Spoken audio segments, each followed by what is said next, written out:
Assalamualaikum Barai, selamat datang kembali di Guru Gembul Channel. Sekarang kita punya kajian tentang Adam. Siapakah Adam?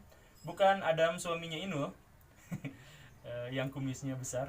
Bukan. Kita sekarang akan membahas tentang Adam sebagai manusia pertama. Di episode ini saya pernah protes keras pada Baraya yang nanya tentang duluan mana Adam sama manusia purba. Menurut saya, soal ini adalah soal yang agak tendensius karena hanya melibatkan Adam sebagai perwakilan dari kepercayaan dan teori evolusi sebagai perwakilan dari kajian sains. Kan saya protes juga, kenapa harus Adam perwakilannya dan harus teori evolusi, kan banyak yang lain. Sebagai contohnya begini Baraya, siapakah manusia pertama? Yang dimaksud dengan manusia itu adalah pinjaman dari kata Sansakerta yang hak ciptanya dimiliki oleh orang-orang Hindu. Manusia itu bahasa garingnya itu adalah keturunan Manu. Manu itu siapa? Swayambu Manu. Dia adalah spesies pertama yang serupa manusia yang ada di bumi. Ini versi Hindu. Nah, jadi maksud saya, kalau kata manusianya aja diambil dari kepercayaan Hindu, lalu kenapa yang kita bentur-benturkan hanya kepercayaan dari agama Kristen, Yahudi, dan Islam melawan sains gitu? Kan kesel gitu. Makanya saya sudah bikin panjang lebar salah satu teorinya di situ di episode yang itu, dan sekarang saya akan lanjutkan tentang penafsiran Adam. Jadi siapakah Adam sesungguhnya dari berbagai penafsiran? Kita mulai.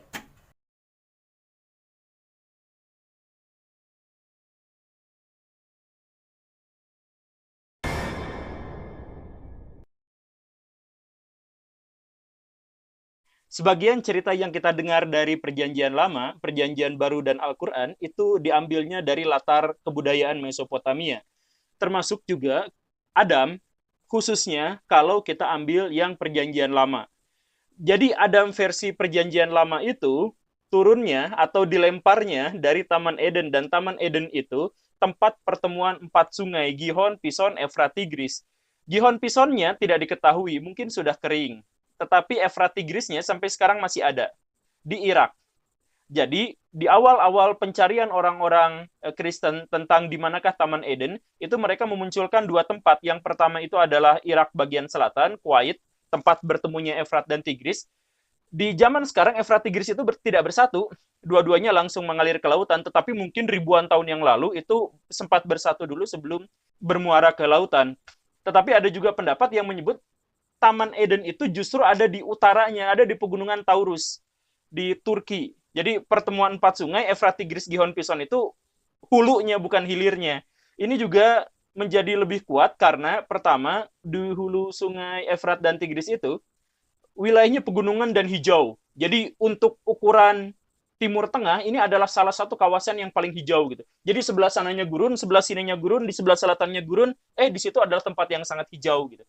Jadi Taman Eden yang dimaksud mungkin adalah di sana. Jadi kita bisa nyari. Kebetulan di sana juga ada sebuah desa namanya Gihon. Jangan-jangan Gihon di sini diambil dari sebuah sungai yang memang di situ sempat kering, namanya Sungai Gihon. Kalau itu memang benar, maka Adam berarti munculnya di situ. Efrat, Tigris, Gihon, Pison.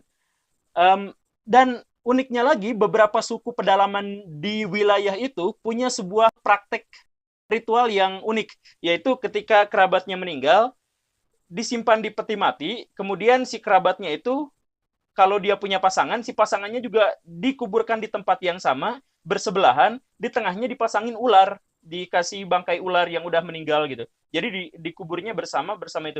Jadi jangan-jangan ini juga identik dengan cerita awal tentang Adam dan Hawa gitu. Nah, ini teori tentang awal mula Adam, tentang di mana Eden dan orang manakah dia. Berarti kalau di sini diambil berarti orang Mesopotamia. Ada juga pendapat bahwa Adam itu bukan berasal dari Mesopotamia, tetapi berasal dari Nusantara atau yang disebut sebagai Sundaland. Ini adalah gagasan yang dikemukakan oleh Stephen Oppenheimer.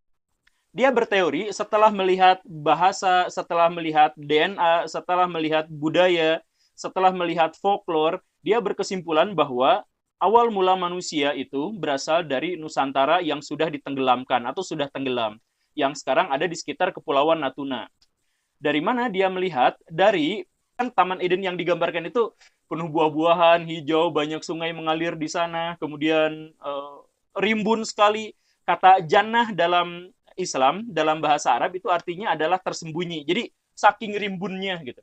Jadi jangan-jangan Eden yang dimaksud juga adalah tempat yang sangat rimbun. Dan Stephen Oppenheimer berpikir bahwa tidak mungkin itu ada di Timur Tengah, itu pasti ada di wilayah tropis. Dan wilayah tropis di manakah yang dimaksud? Jangan-jangan pertemuan 4 sungai yang dimaksud bukan 4 sungai Efrat Tigris. Kata Efrat Tigris, jangan-jangan itu adalah nama yang disematkan gara-gara sungai itu ada gitu. Dan dalam sejarah itu sudah biasa terjadi.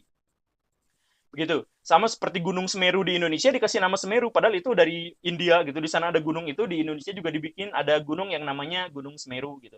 Atau kata bahasa Madura itu diambil dari kata Mathura dalam bahasa India, yang tempat Krishna itu punya negara di sana kan. Nah, di Indonesia juga dikasih ada pulau namanya Mathura gitu. Sekarang jadi Madura.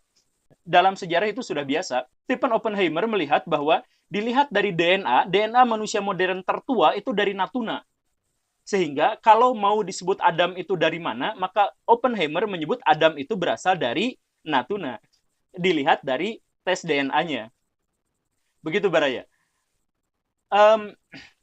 Kemudian, ini masih kata dia ya, Baraya kan pernah tahu cerita tentang banjir besar ya. Di seluruh dunia cerita tentang banjir besar itu ada, dan di seluruh agama, bahkan seluruh aliran kepercayaan. Orang Amerika, orang Cina, orang yang tidak mengenal agama-agama Abrahamik, itu mereka juga punya cerita tentang banjir besar. Bahkan dalam Hindu itu, dalam Matsya Purana itu jelas ada tentang banjir besar.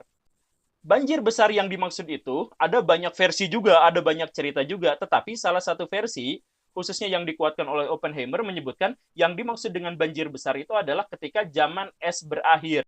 Di zaman es, sedikit manusia yang hidup itu tidak bisa bertahan hidup selain di wilayah tropis. Karena suhu pada waktu itu 12 derajat Celcius sampai 15 derajat Celcius lebih rendah daripada sekarang. Sehingga wilayah di luar Katulistiwa itu dingin luar biasa, tidak memadai untuk tempat hidupnya manusia praaksara. Maka manusia-manusia yang hidup pada waktu itu pasti berkumpulnya di wilayah tropis, salah satunya di Indonesia. Nah, pusat awal kebudayaan dunia itu adanya di wilayah yang sekarang Natuna. Sekarang, tapi dulu masih daratan. Ketika zaman es berakhir, itu tenggelam. Lautan naik sampai 150 meter.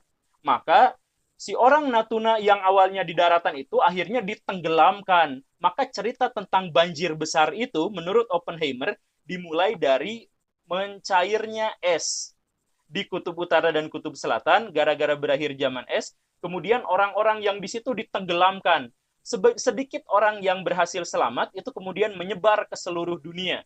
Makanya kita bisa melihat, misal di Mesir ada piramid, di Yucatan di Meksiko itu juga ada piramid.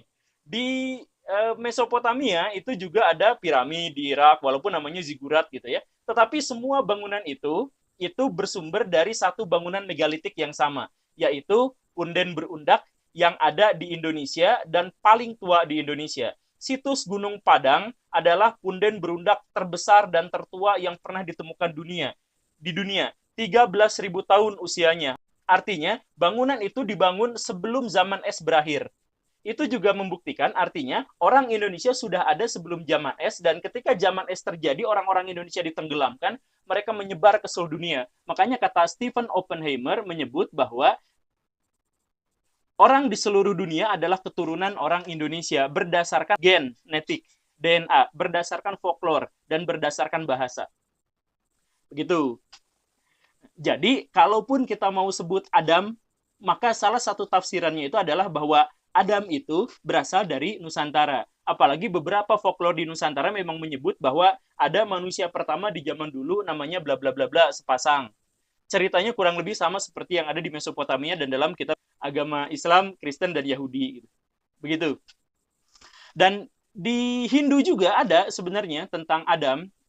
Cuman saya tidak akan dulu menceritakan ini, sebab kalau saya mau menceritakan tentang awal mula manusia menurut agama Hindu, itu saya bisa bikin 3 episode. Karena saya ngomong tentang Swayambhu Manu dan seterusnya, tentang pembabakan zaman. Jadi itu nanti dulu. Cuman yang jelas saya sebutkan begitu. Nah, kalau dihubungkan dengan agama Islam, maka salah satu penafsiran tentang di manakah Adam dan Adam itu orang mana, maka Dalam riwayat Tobari juga diceritakan bahwa Adam itu turunnya di India. India yang dimaksud itu bukan India geledegan negara India sekarang, karena negara India yang dimaksud di masa lampau itu juga mencakup Indonesia. Makanya nama Indonesia itu diambil dari kata Indianesia gitu. India yang berbentuk kepulauan gitu. Ya tafsiran lainnya banyak lah. Oke, Baraya, yang barusan itu sekedar hipotesis, sekedar untuk meluaskan wawasan kita dan untuk membuka alam pikiran kita bahwa kita tidak harus berpikir bahwa Adam itu di sana di situ gitu. Mentor saya punya pendapat lain bahwa yang dimaksud dengan Adam itu bukan satu orang, tetapi banyak orang. Setidaknya ada 4 orang Adam. Maka dia sebut ada teori multiple Adam, teori Adam yang beda-beda gitu. Jadi apa itu? Dia sebut ada Adam hitam, Australopithecus. Kemudian ada Adam putih, Homo neanderthal. Ada Adam kuning, Homo pakinensis, dan ada Adam coklat, Homo mojokertensis.